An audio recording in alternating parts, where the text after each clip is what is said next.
안녕하십니까.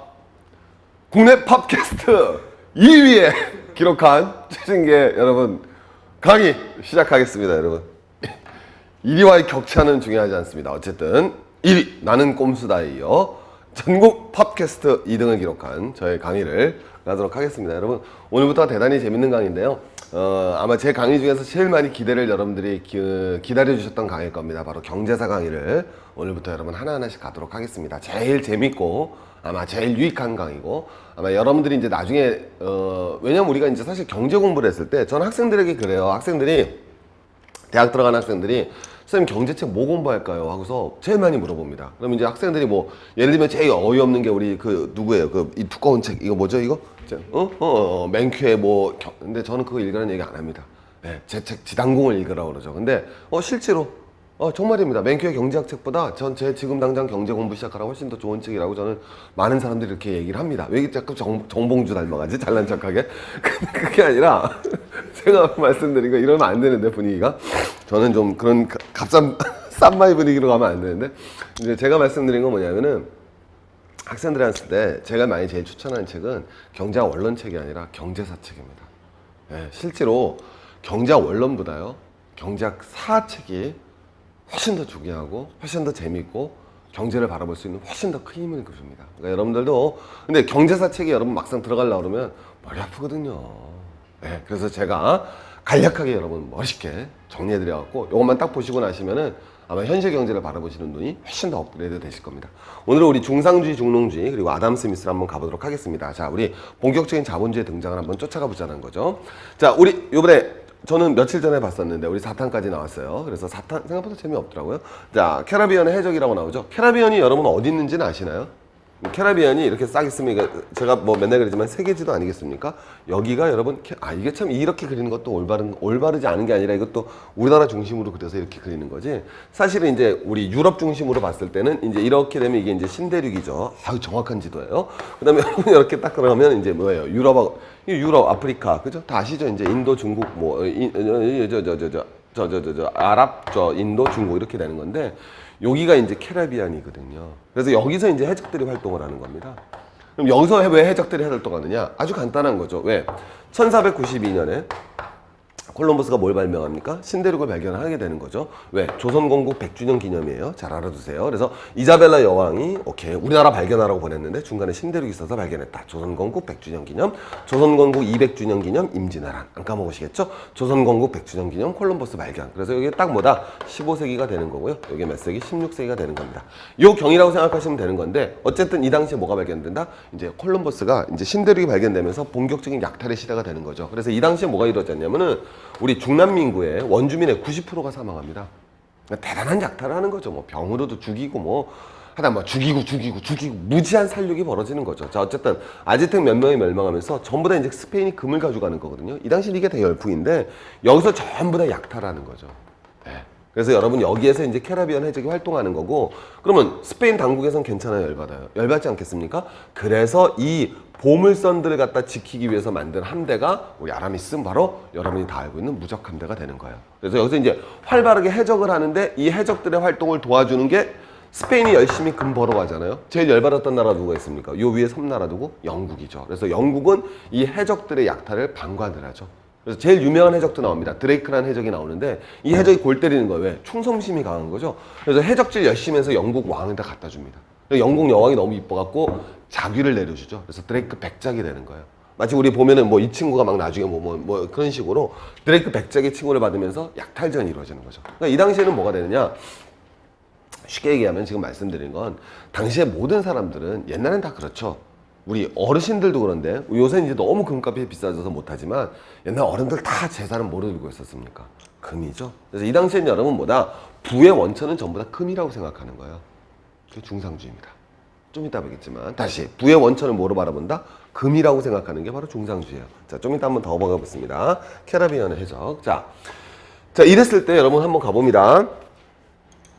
본격적인 중상주의가 등장하는 거는 스페인이라는 나라가 중남미가 아니라 스페인이 여러분 뭐가 그렇죠? 중남미죠. 금을 약탈해 오고 있습니다. 영국은 금을 갖다가 얘도 약탈해 온 거죠, 사실. 이 약탈한 걸 또 영국이 한 번 더 약탈하는 상황에. 근데 이 약탈을 하러 갈 수 없는 나라가 있어요. 뭐가 돼야 되겠습니까? 바로 프랑스죠. 왜? 아무래도 더 멀지 않습니까? 그래서 프랑스 애들은 생각을 바꾼 거죠. 야, 우리가 영국 애들처럼 약탈할 수도 없고 그러다 스페인 애들처럼 가서 뭐해? 중남미를 갖다 직접 약탈해 올 수도 없으니까 하지만 뭐는 갖고 싶어요? 금은 갖고 싶죠? 그래서 얘는 뭐 하자? 프랑스는 그래 장사해서 돈 벌자 이렇게 나오는 겁니다. 오케이? 그래서 장사해서 돈 벌자는 사람 바로 누가 나온다? 꼴베르란 유명한 수상이 나옵니다. 저 꼴베르 시대가 우리 달단양 아시죠? 네, 바로 삼총사가 활동하던 시대에 바로 이 재무부 장관이 되는 거예요. 그래서 꼴베르즘 이렇게도 얘기하죠. 그래서 이제 이 꼴베르가 이제 우리가 알고는 본격적인 중상주의가 시작되는 겁니다. 중상주의자들은 뭐냐? 목표는 뭐다? 네, 금을 버는 겁니다. 다시 중상주의자 목표는 금을 버는 건데 얘네들처럼 약탈도 못하고 영국처럼 해적질도 못하니까 우리는 뭐 하자? 장사해서 돈 벌자예요. 그래서 지금도 중상주의가 나오는 거죠. 그래서 장사해서 돈 버는데 돈 벌기 위해서 뭘 이루어야 되느냐? 첫 번째, 뭐 돈을 벌기 위해서 물건을 팔아야 되지 않겠습니까? 그럼 물건은 뭘 팔아야겠습니까? 그렇죠. 바로 공업품. 그래서 이 당시에는 매뉴팩처링 단계니까 바로 수공업자들을 갖다 양산하는 거예요. 그래서 직접 수공업자를 양산하면서 꼴베르가 재무상을 하면서 여기에서 국가가 뭘 만들어낸다? 품질 관리 시스템을 만들어냅니다. 그래서 국가가 직접적으로 모든 제품의 품질을 관리하는 거예요. 수공업자들의. 그래서 여러분 프랑스의 명품들이 나오는 겁니다. 네. 프랑스의 명품 시장이 바로 이때부터 시작된다고 되시면 되는 거예요. 그래서 왜 프랑스 명품하면 품질이 좋기로 유명하죠? 왜? 수공업이잖아요. 그게 기본적으로. 그 다음에 뭘 해줬다? 품질을 국가가 직접 관리를 해서 그것이 계속 이어지면서 바로 프랑스의 이제 중상주의가 나옵니다. 그 다음에 이 꼴바르라는 친구가 두 번째 했던 일이 바로 이 당시엔 처음으로 간접세, 우리 지금 부가가치세죠. 부가가치세 부과합니다. 부가세 부여하는 이유는 뭐였겠어요?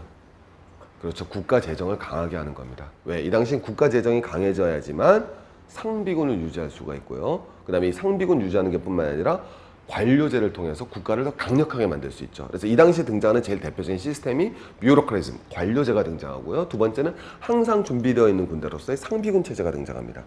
그래서 우리가 생각하는 직업공무원제도 있잖아요. 이 직업공무원제도가 등장할 수 있을 정도로 국가의 재정을 튼튼하게 만들어서 간접세를 부과함으로써 국가 기반이 튼튼해지고 이 튼튼해진 국가 기반을 바탕으로 해서 상공업자들의 품질을 갖다 관리시켜 나가고 그 다음에는 이제 뭐가 돼야 되겠습니까? 고율의 무역 관세를 부과하는 거죠. 그래서 물건이 들어오지 못하게 하는 거예요.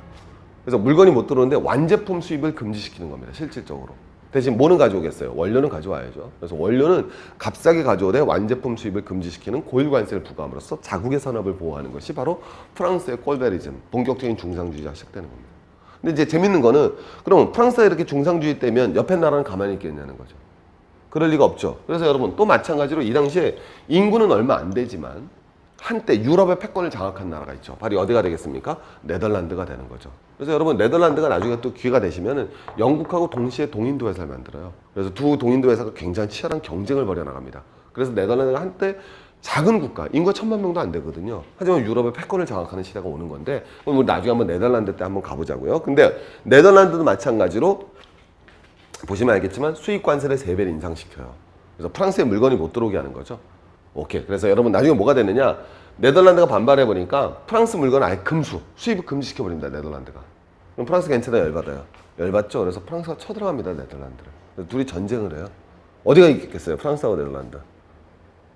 예? 예? 프랑스가 훨씬 더 세지 않아요? 실제로 그랬고 프랑스가 더 센데 네덜란드는 뭐로 유명합니까? 예, 풍차로 유명하죠. 그래서 해수면이 뭐하다 그래요? 더 낮다 그러죠. 그래서 네덜란드가 뚝을 터트려 버립니다. 그래갖고 전부 다 군대들 갖다 물바다로 만들어버려요. 그래서 프랑스 군대가 싸워보지도 못하고 퇴각합니다. 그러면서 이제 네덜란드가 했던 이런 일도 발생하는데 어쨌든 이 당시 이런 목표들이 바로 무슨 주의다? 중상주의다 이런 거죠. 그래서 중상주의자들은 목표는 자 아주 간단해요. 국부의 원천은 뭐가 된다? 금이라는 거죠. 그 다음에 이 금을 어떻게 획득할 것이냐? 무역으로 획득하자 이거죠. 그러기 위해서 무슨 무역을 한다? 보호무역을 한다. 이렇게 딱 나오는 거예요. 여러분 누가 생각납니까? 박정희. 그래서 박정희가 여러분 정상주의자입니다. 근데 박정희 때는 금이 아니죠. 뭐로 바뀌어야 돼요? 네, 달러죠. 지금이 어디가 되겠습니까? 중국이죠. 네, 달러를 벌자는 거예요. 네, 그래서 여러분 중국이 뭐라고 생각하는 겁니까? 우리가 이제 드디어 큰 소리 칠 수 있는 이유는 중국 애들은 뭐라고 생각하는 거예요? 가지고 있는 3조 달러죠. 3조 달러를 물건을 팔아서 벌었잖아요. 그게 이제 걔네들의 사고방식이죠, 중국이. 무역 정책은 무슨 무역? 보호무역 정책인 거고. 이 당시에는 환율 정책은 못 쓰는 거죠. 왜? 금이잖아요. 환율이 있을 수가 없는 거니까. 왜? 금이 화폐니까. 하지만 지금 현대무에서는 이해 가시겠어요? 현대 중상주의 정책은 이전의 중상주의하고 다를 게 하나도 없어요. 바뀐 거는 목표가 예전엔 금이었다면 지금은 달러가 된 거고, 예전엔 보호무역 정책 하나만 썼다면 지금 보호무역 정책과 더불어서 환율 정책을 핀다. 정리되셨습니까? 예, 그게 현대 중상주의의 기본적인 특징입니다. 그래서 현대와 현대 중상주의가 나와 있다면, 물론 옛날엔 식민지를 노골적으로 쟁탈했다, 뭐 하여튼 이런 건 뭐 하여튼 중상주의는 이것이다, 이렇게 보시면 되는 거죠. 자, 이제 두 번째로 한번 가보겠습니다. 중농주의로 한번 가볼게요. 이번에는 중상주의가 나왔으니까 중농주의. 근데 중농주의도 여러분 재밌는 거는 마찬가지로 똑같은 거거든요. 한번 생각해 봅니다. 유럽에서 제일 비옥한 토지를 가진 국가? 네, 프랑스죠. 그래서 프랑스에서 나오는 겁니다. 근데 이 사실은 우리가 아담 스미스는 중상주의보다는 중농주의 영향을 더 크게 받습니다. 어떻게 보면 좀 이해가 안 가시죠? 제가 이제 딱 물어보면 아담 스미스가 중농주의자예요, 중상주의자라고 우리 학생들한테 말해보면 대부분 학생들이 자 중상주의자라고 얘기합니다. 왜? 뭔가 무역하고 이럴 것 같으니까. 근데 사실 아담 스미스는 중상주의자를 격렬하게 비판하고 오히려 중농주의의 영향을 받습니다. 네, 중농주의의 영향을 받거든요. 그래서 아담 스미스가 하는 노동 가치설, 특히 중농주의의 영향을 받았고요. 네. 그래서 중농주의의 영향을 받. 우리가 이제 오늘 공부할 건데 이렇게 보시면 돼요. 중농주의하고 중상주의 나오는데 여러분 어렵게 생각할 필요가 없습니다. 우리 이미 여러분 다 아시는 거예요. 왜? 우리 뭐 배우실 때? 우리 고등학교 때 실학 배웠잖아요. 실학도 중농주의 학파가 있고 중상주의 학파가 있지 않습니까? 중농주의 누가 있겠습니까? 유영원이라든가, 그 다음에 이익이라든가, 그 다음 누가 있겠습니까? 정약용. 정말로 약속 많은 용하게도 잘 지켜. 정약용. 이런 사람들은 전부 다 뭐다? 중농주의자고요. 유수원, 홍대영, 그 다음 박지원, 박재가 이런 애들은 전부 다 뭐다? 중상주의자입니다. 그럼 얘네들이 나누는 기준점은 뭐게 되겠어요? 쉽게 얘기하면 정약용하고 박재가가 동시대 사람이거든요. 둘 다 정조의 총애를 받았던 귀염둥이들입니다. 오케이? 왜? 정조는 여러분 누구를 조져야 돼요? 노론을 조져야 되잖아요. 노론 중에서도 무슨 파? 사도세자, 시원하게 풀어주자, 시파. 벽에 가다 조지자, 벽파. 그러니까 벽파를 조져야 되는 거 아니겠습니까? 근데 바로 조질 수가 없죠. 왜? 힘이 세니까. 예. 그럼 이제 노론을 갖다 견제하기 위해서 정조가 선택할 수 있는 정치적 동방자. 남인과 서얼들이죠. 예. 그래서 이게 남인이고 이게 서얼입니다. 이해 가시겠죠? 남인의 두목이 채제공이고. 예, 그래서 1791년 채제공이 처음으로 영의정이 되는 거예요. 예, 그거는 이제 그만큼 정조의 정치적 권한이 강해졌다. 왜? 집권, 그게 이제 1791년이니까 집권 14년 차니까, 예, 그 정도면 이제 굉장히 이제 정조가 집권해서 10년 넘어가니까 탄탄해지니까 남인을 본격적으로 뭘 쓸 수 있다? 영의정을 갖다 쓰는 겁니다. 그럼 우리 한번 실장, 우리 앞에 계신 소장님, 채제공이 딱 등장하자마자 제일 먼저 한 개혁이 뭐일 것 같아요? 아, 토지개혁 아닌데? 내가 제가 지금 정약용 얘기하는 게 아니라, 자, 맨 처음, 이게 무슨 짓이에요, 제가. 콜라입니다, 콜라 마시고 있는데. 콜라는 코카콜라가 맛있어요. 근데, 맨 처음에 뭐라 했겠어요? 신의 통공을 때리는 거죠. 신의 통공. 신의 통공이 뭐 하는 겁니까? 신의 통공이 뭐 하는 겁니까? 우리 상인이 두 가지가 있죠. 시전상인이 있고 난전상인이 있지 않습니까? 시전상인은 관어상인이죠. 난전상인은 관에서 허락하지 않은 상인이죠. 시전상인에게 특권을 줬습니다. 그 전에. 무슨 조건이죠? 금한다. 난전을 금할 수 있는 권리, 금난전권을 준 거 아닙니까? 그래서 시전상인, 제일 대표적인 시전상인이 뭐 있어요? 종로에서 여러분 6가지 물품을 다루던 유기전이라고 그러죠. 그래서 이 유기전으로부터 시전상인의 가장 대표적인 게 유기전. 종로 유가, 종로 거리에서 6가지 상품만을 다룬 거야. 그 당시에 뭐 옷이, 배 이런 중요한 상품은 독점권을 가지는 거죠. 그러니까 시전상인은 난전을 단속함으로써 뭐를 갖다 유지하는 거예요? 독점권을 유지하는 거죠. 정리되겠습니까? 그럼 가격은 시장에 의해서 결정돼요? 아니면 독점 가격이 형성돼요? 독점 가격이 형성되면서 물가가 높은 거죠. 그럼 서민들의 불만은 괜찮아요? 불만이 커요? 불만이 큰 거죠. 정주 입장에서 뭐를 해야 돼요? 그러면 얘네들이 독점의 대가로 뭘 했겠습니까? 정치 자금을 갖다 준 거죠. 누구한테? 노론한테. 그러니까 정조는 딱 누구? 채제공이 등장해서 남인 정권이 들어서자마자 금난 정권을 때려서 이걸 끊어버리는 거예요. 그래서 금난 정권을 철폐시키죠. 그게 바로 신의 통공입니다. 그럼 이제 상인들이 시전만 있는 게 아니라 누구도 나와요. 난전도 나오죠. 시전의 독점권이 사라지게 되니까 노론의 정치 저금이 끊어지죠. 그러면서 가격이 뭐에 의해서 결정됩니까? 시장에 의해서 결정되니까 가격이 안정화되면서 서민 생활이 안정화되죠. 그러면 서민의 정치적 지지 기반을 바탕으로 노론의 숨통을 끊으려고 했던 게 정조죠. 역사는 알고 나면 이렇게 재밌는 건데, 어쨌든 지금 제가 말씀드리려고 그런 거는, 그래서 이제 정약용도 등장하고 박재가도 등장하는 거거든요. 그러니까 얘네 둘 다 정조가 1800년에 딱 죽으니까 둘 다 좆되는 거예요. 이런 표현 써도 되냐고요? 꼼수단 뭐 씨발도 하던데 뭐. 자, 이런 거 봅니다. 뭐 괜찮던데요? 안 잡혀갔어요 아직까지. 자, 뭐가 되냐? 1800년에 정자가 죽으면서 얘네 엿대는 거거든요. 그래서 왜 엿대느냐? 1800년 딱 죽으니까 정약용은 이제 그 위에 형이 누굽니까? 제일 큰 형이 저 맨 정약종 종치잖아요 이게 이제. 그래서 천주교시대니까 종치고 그다음에 정약전 박해로 이제 흑산도로 가는 거고 알겠죠? 그래서 얘는 저예요 이제 강진으로 유배받고 박제가는 고문후유증으로 죽습니다. 굉장히 비극적 말로를 사는데 오늘 제가 말씀드린 건 뭐냐면 얘는 중농이고 얘는 중상이잖아요. 여러분 모든 중농주의자는 뭐냐? 똑같아요. 국보의 원천을 뭐로 바라본다 얘네들은 토지로 보는 거예요. 그래서 얘네는 다 토지개혁론이 나오는 겁니다.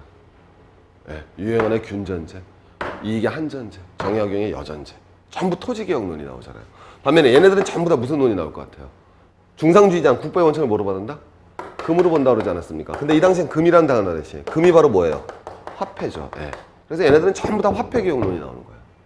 그래서 실학자들은 중상주의자들은 화폐개혁론을 피는 거고 중농주의자들은 토지개혁론을 피는 거죠. 이미 우리가 배워야 될 거 여러분 다 배웠습니다. 그래서 여러분 뭐가 되느냐? 중상주의자하고 중농주의자 우리 뒤에서 똑같이 논리가 똑같습니다. 논리가 아주 똑같은데 경제사가 제일 재밌어요. 여러분. 근데 논리가 꼼수다보다 더 재밌어요. 자, 뭐냐? 저 너무 감동받아갖고, 전 개인적으로 꼼수다 들으면서 뭐 많이 들으시겠지만, 야, 이렇게 정말 대한민국 훌륭한 정치인이 있구나. 정말, 야, 훌륭한 정치인, 훌륭한 언론인, 뭐 그런 분들이 계셔갖고, 정말, 너무 정말 감동받았습니다. 막 광로연 사태 같은 거 우리가 한번 사실 조선일보하고 검찰이 밀어붙였는데, 그걸 엎어버리는 그 진짜 새로운 소셜 네트워크의 힘을 보면서, 야, 그런 힘들을 이끌어가는 사람들이 정말 너무 시대에 앞서가는 사람들이 아닌가 뭐 이런 생각을 하는데요. 자, 그걸 떠나서 이제 뭐가 돼? 그래서 저도 더 힘이 내서 열심히 강의하겠습니다. 무슨 차이냐면 똑같거든요. 이게 왜 그러느냐? 정약용이 있고 그 다음에 우리가 또 누가 있겠습니까? 박제가가 있잖아요.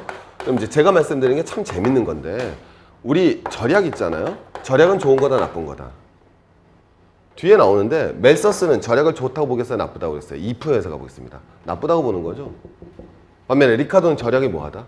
좋다고 보는 거죠. 왜? 투자를 할 수 있으니까. 근데 여러분 똑같은 관점이에요. 박자근은 뭐라 본다? 절약이 좋다 나쁘다? 예, 얘네가 말하는 게 이미 말하고 있죠. 절약의 무슨 설을 주장합니까? 역설을 주장하는 거죠. 그래서 뭐라고 써놨어요? 대저 우리나라가 가난한 것은 뭐다? 아무도 비단 옷을 입지 않기 때문이다. 아무도 비단 옷을 입지 않기 때문에 비단업이 발생할 수가 없다. 전직업이 발생하지 못하기 때문에 결국 우리는 가난할 수밖에 없는 거 아니겠느냐. 이게 이제 박제가가 얘기하는 거죠. 반면에 정약용 뭐 하는지 아세요? 자식이 3명 있습니다. 마지막에 유배지에서 편지를 씁니다. 얘들아, 내 유언이다. 자식들이 모인 거예요. 우리 아버지 유언으로 뭘 남기셨을까? 유언장에 뭐라 썼는지 아닙니까, 정영이? 첫 번째, 아껴라. 애들이 맛이 훅 가죠. 네. 근데 다행히 유언장에 하나만 있는 거 아니에요. 두 번째 또 유언장에 있습니다. 뭐라고 썼는지 아세요? 절약하거라. 거의 뭐 죽어버리고 싶죠. 마지막 유언장을 딱 펴니다. 근검하거라. 네. 나쁜 아버지죠. 자기는 도박했으면서. 실제로 정약용이 고속 좋아하셨답니다. 어쨌든 정약용이 편지 썼거든요. 다시는 투전판에 가지 않겠다. 귀여운 아저씨. 그러면서 자식분을 절약하래. 이거 좋아. 어쨌든 뭐냐 정약용인데 관점이 완전 다르죠. 네, 중농주의자, 중상주의자 이렇게 다른 거예요. 이 당시에도 똑같아. 그래서 중농주의자들은 말할 것도 없이 국부의 원천을 뭐로 바란다? 토지로 보는 거거든요. 중농주의자들은 국부의 원천을 토지로 바라봅니다.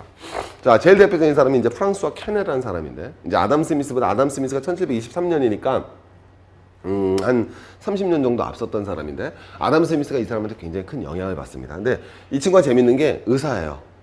네, 의사란 얘기 왜 했겠습니까? 의사는 뭐를 다루는 사람이에요. 의사는 자 금방 나오지 않습니까? 이게 뭐예요? 사람 몸을 다루지 않습니까? 그거예요. 뭐냐? 한 나라의 경제를 마치 하나의 살아있는 생명체 무슨 체처럼 바라봤어요? 유기체처럼 바라봤어요. 그럼 유기체는 뭐 합니까? 자, 여러분 여기 피가 있잖아요. 심장에서 피를 보내면 어떻게 돼요? 쭉 돌아서 다시 심장으로 들어오죠. 뭐 합니까? 경제가 순환하죠. 그래서 여러분 우리 지금도 다 쓰는 등식을 만들어냅니다. 국내 총 생산은 국내 총 분배랑 똑같고 국내 총 분배는 국내 총 소비랑 똑같죠? 왜? 생산된 건 언젠간 분배되어지고 분배되어진 건 언젠가 소비되어진다. 정리되겠습니까? 다시 생산으로 돌아오죠? 경제가 뭐 합니까? 순환하는 과정으로 바라보죠. 그게 캔의 업적이에요. 경제 순환표를 만들어낸 겁니다. 오케이? 그럼 여러분 순환하는데 그럼 맨 처음에 우리 국내 총 생산은 국내 총 분배랑 똑같고 국내 총 소비랑 똑같죠? 그럼 제일 먼저 말하는 게 뭐예요? 생산부터 얘기해요? 분배부터 얘기해요? 생산부터 얘기하죠? 생산은 누가 하느냐? 그게 바로 토지에서 이루어진다. 이렇게 나오는 거예요. 토지를 가서 누가? 농민이 생산한다. 즉 토지에서 농민의 생산이 모든 것의 출발점이다. 이렇게 말하는 것이 바로 캔해가 됩니다. 그래서 이런 걸 타고를 바탕으로 해서 경제표를 만들었다고 합니다. 이 표가 여러분 뭐 우리나라에서도 아마 이 캔의 경제표 이거 읽어보신 분은 없을 거예요. 예, 저도 뭐 하는데 왜 1학년에도 너무 어려워갖고 사람들이 이걸 갖다 이렇게 왜 지금 막세 자본론처럼 예, 케인즈의 일반이론처럼 저도 책에는 꽂혀 있지만 예, 사실 자본론은 읽었었는데 자 전 좋은 선생님 만나서 제가 대학원 다닐 때 저희 지도 교수님이 그 독일에서 유학 갔다 오신 분이거든요. 그래서 조나무 뭐 말씀드리기 뭐한데 그분이 계셔갖고 그분하고 자본론 강독을 배웠어요. 그래서 참 정말 살면서 대단한 영광의 기회였죠. 근데 어쨌든 그랬는데 케인즈 일반이론 좀 못 읽었거든요. 근데 어쨌든 책은 꽂혀 있습니다. 그러니까 똑같이 그런 책이었다 이런 얘기가 있습니다. 자 이제 두 번째 가보죠. 그 다음에 이제 누가 나오느냐? 그 다음에 이제 본격적으로 등장하는 게 바로 누구다?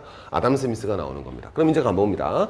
아담 스미스는 그럼 뭐를 갖다 극복하고자 하는 거냐? 아주 간단한 거죠. 다시 한번 가보겠습니다.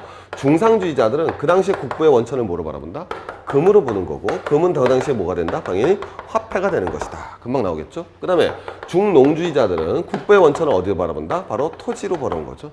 네, 토지에서 국부가 나온다 이렇게 생각하는 거예요. 중농주의자, 중상주의자 이렇게 딱 나오는 건데 토지에서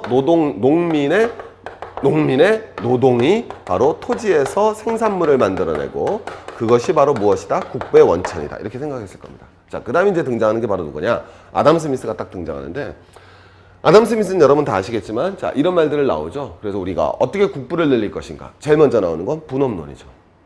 이 분업론이 왜 중요한 거냐? 핀 공장을 몇 사람입니다.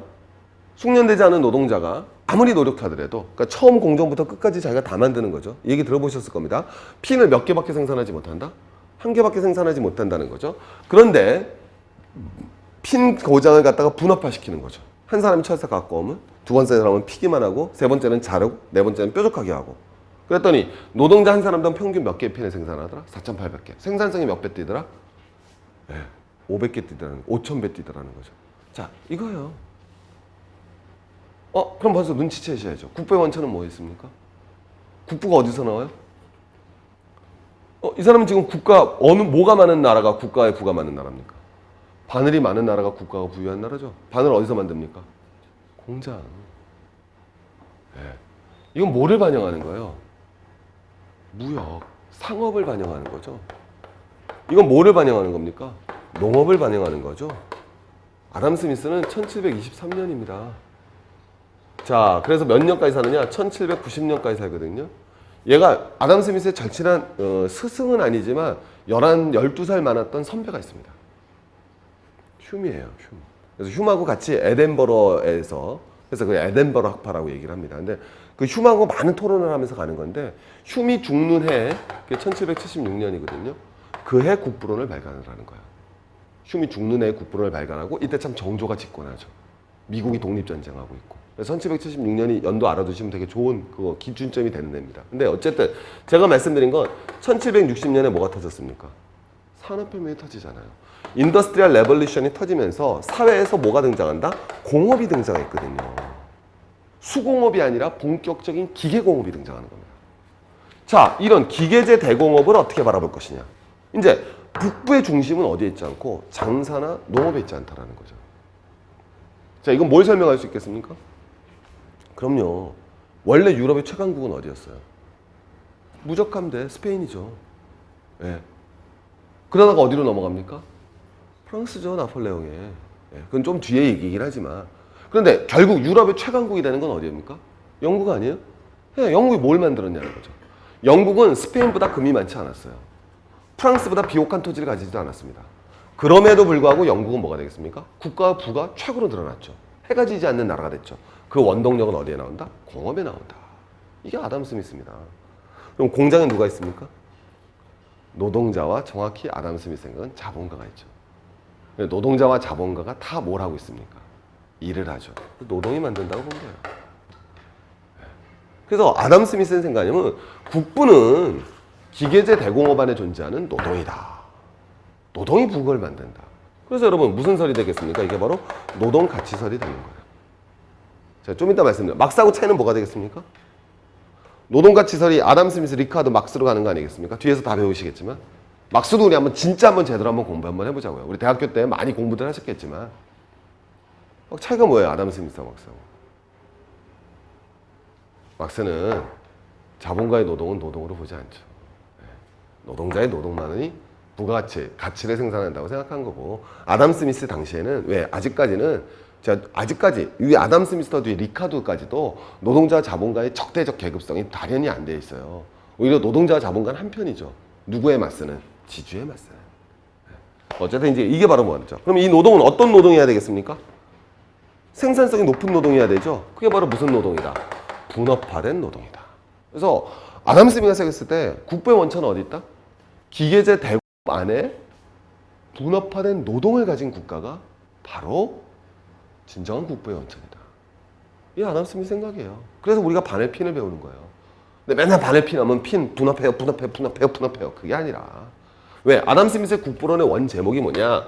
An inquiry into the natures and causes of the nation of wealth예요. 이해하시겠습니까? 이거 번역하면 뭐가 되는 거? An inquiry into the nature. 낙도로 아이스크림 아니에요. 정신 차세요. 오케이? And the causes of the wealth of nation. 뭐가 되느냐? 국가부의 근원과 형성에 대한 깊숙한 조사 보고서입니다. 그러니까 아담 스미스의 국부는 아담 스미스가 이거 쓸 때는 철학 논문 쓴 거예요. 근데 아담 스미스의 논문을 보고서 야, 이건 더 이상 철학적 범주로 분류하기 어렵겠다. 이거는 우리 철학이라고 하지 말고 이건 독자적인 학문이라고 하자. 그게 이제 경제학이 탄생되는 거 아니겠습니까? 그래서 경제학의 아버지가 누가 되고 아담 스미스가 되는 건데, 아담 스미스가 말하고 싶었던 거는 국부의 원천이 뭐냐는 거죠. 아담 스미스 생각엔 그 국부의 원천은 더 이상 무엇도 아니고 금도 아니고 무엇도 아니고 토지도 아닌 바로 기계제 대공업 안에 존재하는 분업화된 효율적 노동을 갖고 있는 국가다라고 생각한 거죠. 사실 어떻게 보면 지금 제가 말씀드렸죠. 박정희나 중국이나 중상주의적 정책을 따랐다니까요. 예. 아담 스미스만도 오히려 더 전시대적인 사고방식인 거죠. 그렇지 않겠습니까? 왜? 지금도 한번 가볼까요? 세계에서 미국이 우리 한번 가보겠습니다. 제가 말씀드려보면 뭐라고 표현해야 될까? 그 참 표현하기 좀 어려운데, 독일이 더 부자 같아요? 중국이 더 부자 같아요? 예, 쉽게 중국이 더 부자라는 얘기 못 하잖아요? 예. 왜 그 말 자체가 바로 뭘 의미하는 겁니까? 어느 나라가 더 부유한 나라냐? 근데 중국이라고 제가 얘기 쉽게 떠오르지는 않을 겁니다. 그 이유가 바로 그거예요. 중상주의적 관점에서 뭐가 되겠습니까? 중국이 훨씬 더 부자 같지만 실제로 딱 독일 생각하면 뭐가 되겠습니까? 정말 기계제 대공업원에 분업화된 효율적 노동을 갖고 있는 나라? 독일 딱 떠오르지 않습니까? 그거죠. 이해하시겠습니까? 국가 발전 전략을 어떻게 취할 때는 또 중상주의 한계가 명확히 드러날 수가 있는 거죠. 자, 어쨌든 이게 이제 아담 스미스인데, 자, 좀 더 한번 가보겠습니다. 자, 이제 딱 나와서 두 번째 이제 이 분업을 거기다 강시하는데, 아담 스미스는 분업도 이제 어느 나라 간에 뭐야? 국가 간의 분업도 중시하는 거죠. 그죠? 그래서 아직 비교 위로는 안 나오는 거고, 예를 들면 네가 커피를 잘 만들고 나는 아이스크림 잘 만들면 넌 커피 만들고 난 아이스크림 만들어서 교역하자. 이게 이제 아담 스미스의 논리죠. 그럼 보호무역 해야겠어요? 자유무역 해야겠어요? 자유무역이죠. 그래서 우리 중상주의의 보호무역을 갖다가 비판하는 거예요. 격렬하게 아담 스미스. 그러니까 완전 중상주의하고는 중상주의는 완전히 까는 거예요. 아담 스미스가. 왜? 너네 보호무역 잘못됐어. 국가의 원천은 절대 금에 있지 않아. 이게 다 아담 스미스의 기본적인 생각이죠. 오히려 중농주의에 영향을 받았던 건 뭐죠? 중농주의자, 국부의 원천은 어디로 왔어요? 토지와 토지 안에서 일하는 농민의 노동이지 않습니까? 거기서 힌트를 얻어오는 거거든요. 네. 그리고 또 마찬가지로 케네가 뭐라고 그랬습니까? 순환을 하면서 순환의 맨 앞은 어디다? 생산. 네. 생산의 부의 원천이 있다. 그래서 아담 스미스가 중농주의자는 아니지만 중농주의로부터 영향을 받았다. 이렇게 딱 파악이 되는 겁니다. 금방 이해가시겠죠? 중농주의로부터 영향을 받았다는 표현들이 왜 이렇게 나오는지 금방 이해가 되겠습니다. 자, 이제 한번 가보겠습니다. 그 다음에 이제 나오는 거는 역사적으로 아주 유명한 문구죠. 그래서 뭐가 됐느냐? 보이지 않는 손이 나오고, 우리가 저녁 식사를 할 수 있는 것은 푸시컨주의나 자방제에서 마게심 성분이 아니라 오히려 덤바리다 뭐다? 이타적 인간이 아니라 이기적 인간을 상정했다고 그러는데, 이제 아담 스미스를 우리가 제대로 한번 이해를 한번 가보도록 하겠습니다. 아담 스미스가 말하는 건 이런 거거든요. 자, 인간이 있는데, 물론 아담 스미스가 이 당시에 주목했던 인간은 말할 것도 없이 부르주아가 돼야 되겠죠. 자, 부르주아는 이타적이다, 이기적이다. 0.1초 만에 이기적이다. 다 이렇게 이기적이라고 말하기 좀 그러니까 우리 합리적이다 이렇게 번역을 하는 거죠. 네. 여러분들 딱 보시게도 저도 이타적이다, 이기적이다. 저 이기적이에요, 여러분. 유료잖아요. 저랑 봅니다. 그러면 저는 여기서 왜 이렇게 열심히 강의하고 있느냐? 그리고 앞에서 막 무료 강의를 놓는단 말이에요. 유인을 하잖아요. 믿기. 들어와. 그래서 여러분, 그래서 여러분. 맞아. 근데 제가 이제 언젠가 나중에 말씀을 드리는데, 사실 저는 이 강의 하는 거는 정말 말씀드리기 뭐하지만, 이거는 경제적 이윤을 목적으로 하는 건 아닌데, 저는 이 강의는 저는 본 직업이 있잖아요. 여러분 아시면 아시겠지만, 제가 학원 강사라 학원에서 이제 수입을 올리고요. 이거는 왜 하는지는 모르겠어요. 근데 너무 제가 좋아서 하는 건데, 자, 어쨌든 인간은 뭐가 된다? 기본적으로 이기적이고 합리적인 인간이다. 말할 것도 없죠. 근데 아담 스미스가 봤을 때 이런 인간들이 좋다 나쁘다.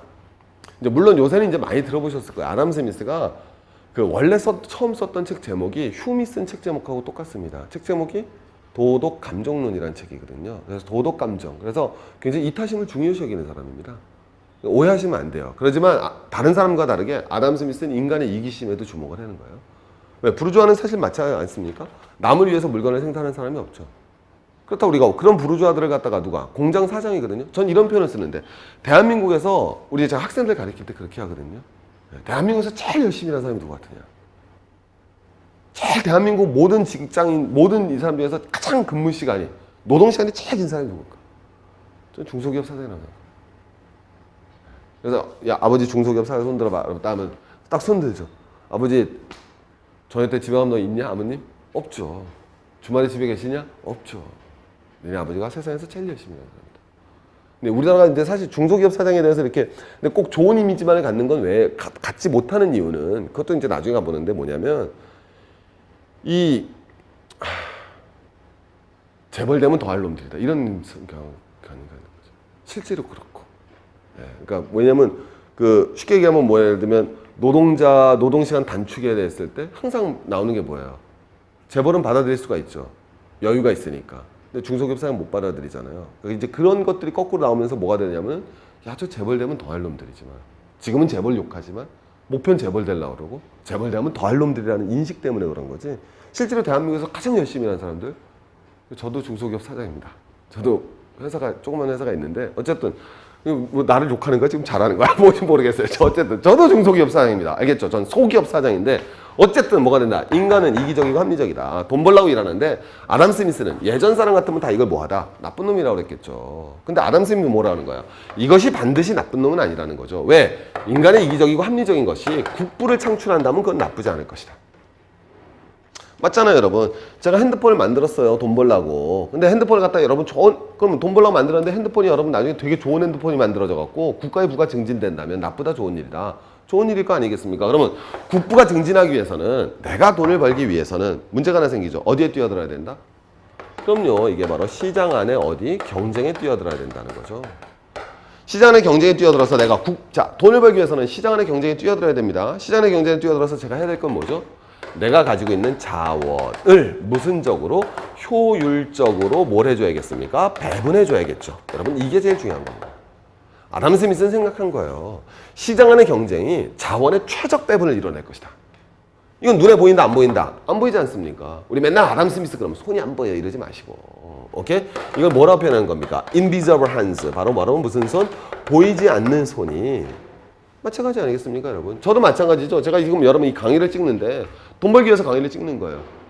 예. 하지만 제가 여러분 돈 벌기 위해서 강의를 찍는데, 그럼 이 강의가 많이 팔리기 위해서 뭐가 되겠습니까? 다른 사람의 강의보다 더 뭐예요? 좋고 우수한 강의를 찍어야 되지 않겠습니까? 예. 아니, 전 정말 오마이뉴스 들어오시면요, 전 개인적으로 영광이라고 생각해요. 왜? 있지만 저랑 같이 강의하신 분들 보면 저는 사실 그분들에 비하면 저는 개버러지죠. 예. 왜? 아니, 그분들 조국 교수님 강의하시는 분이, 그리고 저 예전에 세미나도 하고 그랬었던 분이 계십니다. 김호기 선생님. 안녕하세요. 저 여기 살아있어요. 한번 연락드릴게요. 예전에 산업사회연구회라고 저 같이 옛날 김호기 선생님하고 세미나 하고 그랬었어요. 혹시 까먹었다고 얘기하시면 안 됩니다. 그때 저 술 사신 거 다 기억하고 있어요. 김호기 선생님, 조국 선생님. 선생님 소리가 안 나올 수가 없죠. 네, 조국 선생님 나보다 나이가 2살밖에 안 많아. 자, 봅니다. 친구인데 알고 보면 열받아. 자, 그럼 어쨌든 뭐가 되느냐. 또 우리 우석훈 선생님, 이런 분들, 사실 그다음에 또 우리 강신주 선생님. 특히 뭐 강신주 선생님 저 책 읽다 쓰러지는 줄 알았어요. 저도 철학 가리키지만 정말 그 철학책 자기가 다 최고. 근데 그분들하고 제가 같이 강의를 올라간 게 전 개인적으로 정말 영광이라고 생각합니다. 근데 내가 더 팔려.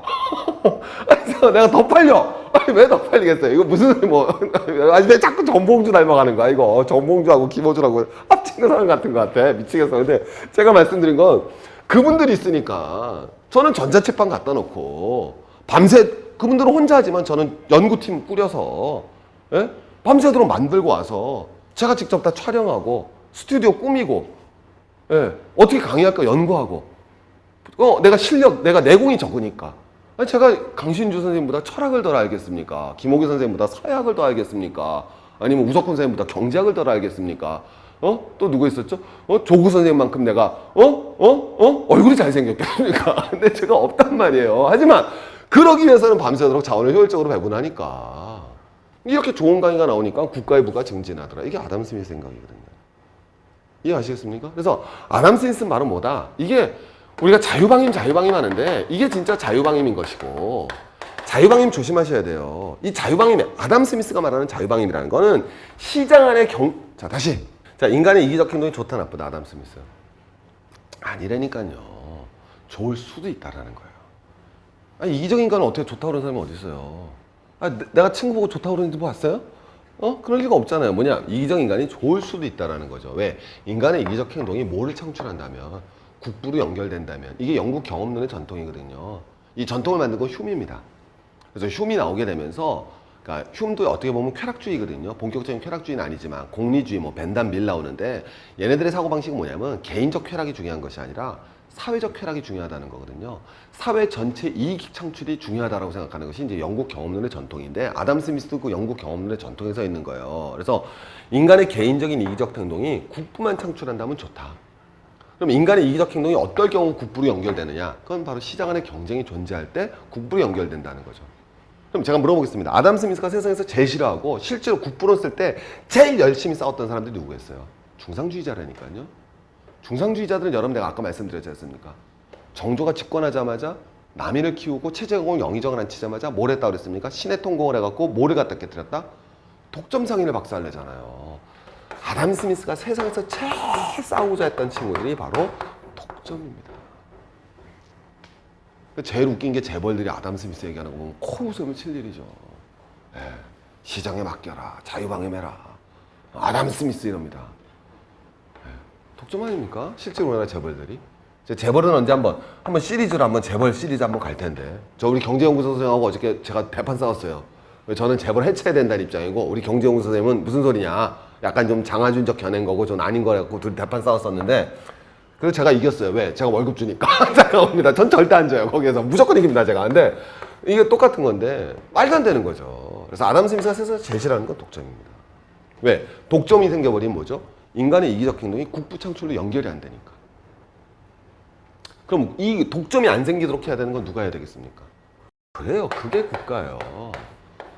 그게 밤에 경찰만 하는 국가라는 뜻이 알겠습니까? 아무것도 안 하라는 뜻이 아니라 시장의 경쟁을 유지시켜주는 게 국가 역할입니다. 뒤에 나오겠지만 아담 스미스가 지금 우리나라 다시 들어온다면 공정거래법 엄청 중시하겠걸요. 독과점금지법 엄청 강조할걸요. 근데 진짜 웃긴 우리나라 재벌들이 독과점금지 없애야 된다 이러면서 아담 스미스를 얘기하잖아요. 그거 듣고 있으면 진짜 막 쓰러지는 거죠. 셀이 뭐 이런 연구소에 정말 막 하긴 뭐죠? 어디 창출 효과가 어디 무슨 올림픽 동계 올림픽 하면 뭐 경제 창출 효과가 56조 G20 하면 경제 창출 효과가 몇 조 200조 그건 중상주의도 아니고 중농주의도 아니고 도대체 뭐야? 정신 못 차리겠습니다. 제가 말씀드린 건 바로 이게 아담 스미스 핵심 사상이다라고 볼 수 있는 거죠. 그래서 이제 아담 스미스 다시 가보면요. 우리가 저녁 실사를 할 수 있는 것은 사실 이제 이런 말이 논쟁이 많이 나오는 게 왜 아담 스미스의 국부론에서 보이지 않는 손이라는 얘기는 별로 안 나오거든요. 왜? 국부론 딱 읽어보시면 딱 한 번 나오는 표현이에요. 실제로 국부 읽어보시면 좀 지리합니다. 옷감 얘기밖에 안 나와요. 옷감이 얼마에 거래되고 얼마에 거래되고 이런 얘기밖에 안 나오는데 어쨌든 아담 스미스의 우리가 제일 유명한 문구로 나왔는데 그 문구도 다시 가보자는 거예요.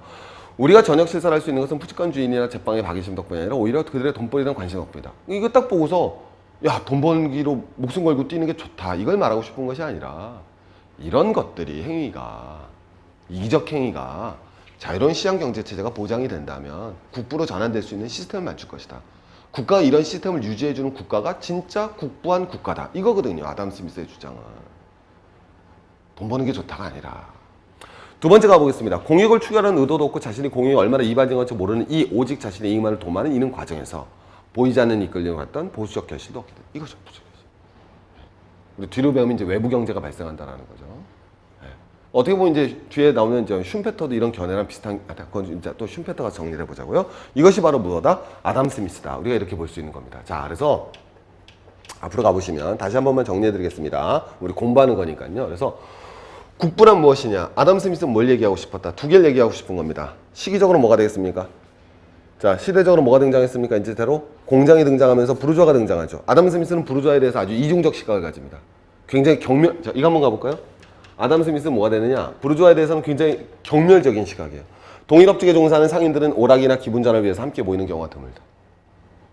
하지만 일단 모일 경우 그들은 다만 항상 소비자를 우량한 수수나 가격 단합, 동점으로 연결된다는 거죠. 예. 그래서 얘가 얘기하는 건 독점을 비판하는 거예요. 부르주아가 나쁘다는 게 아니라 독점이 되면 안 된다. 부르주아 독점 못하게 하자라는 거예요. 하지만 부르주아를 비판하는 건 아니죠. 왜? 이 당시 역사의 주도계급으로 이제 누가 떠오릅니까? 부르주아가 떠오르지 않습니까? 근데 모든 사람들은 부르주아를 이기적이라고 뭐 했겠어요? 다 비난했죠. 아담 스미스도 마찬가지예요.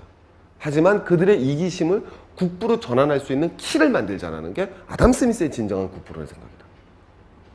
알겠죠? 부르주아를 갖다 멸시하고 경시하고 아주 통렬하게 비판합니다.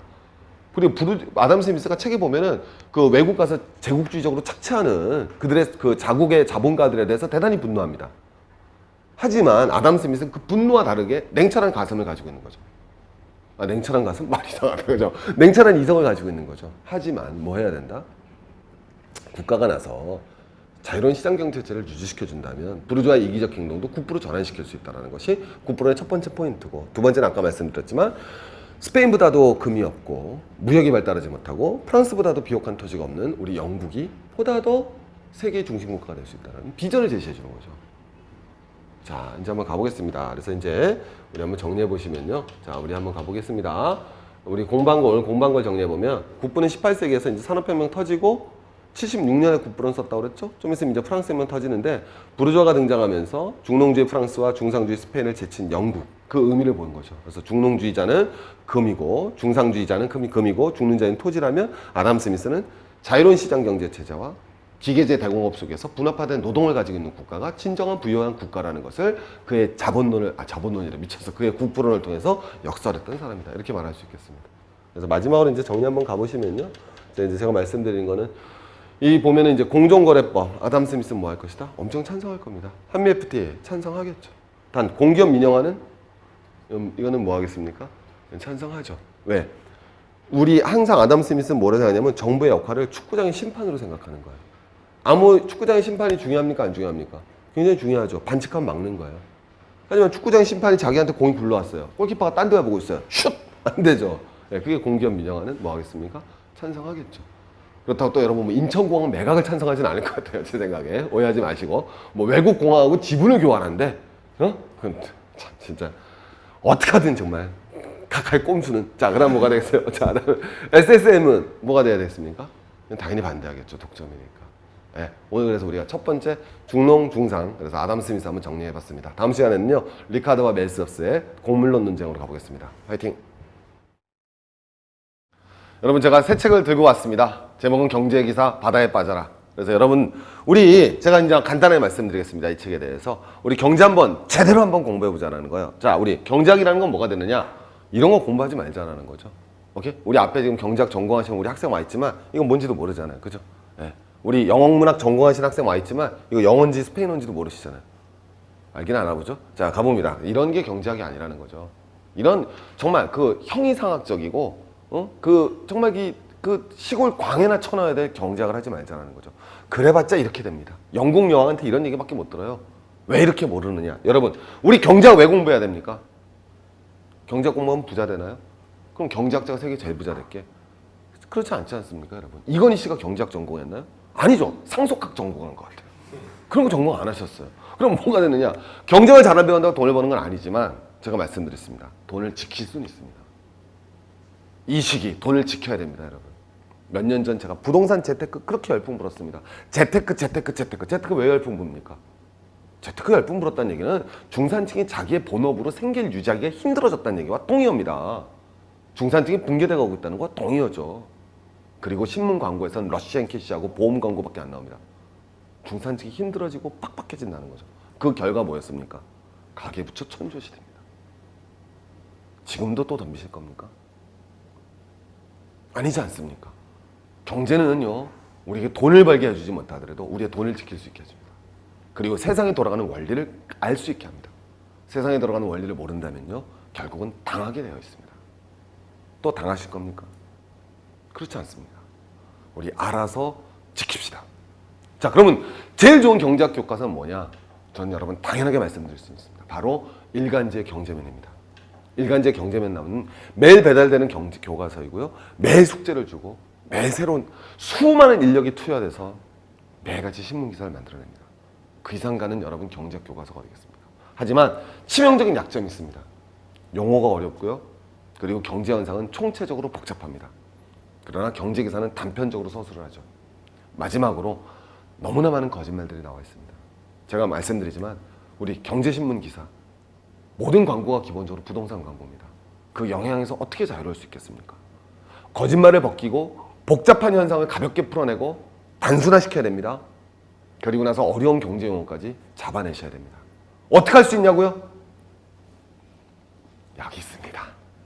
그래서 여러분 지금 경제 바다에 풍덩 빠지셔가지고 경제 용어 잡아내시고 복잡한 경제 현상을 단층적으로 뚫어내시는 CT 촬영기와 같은 힘을 가지시면서 거짓말을 잡아냅시다. 우리 알아내서 당하지 말고 재산을 지킵시다. 함께 갑시다. 감사합니다.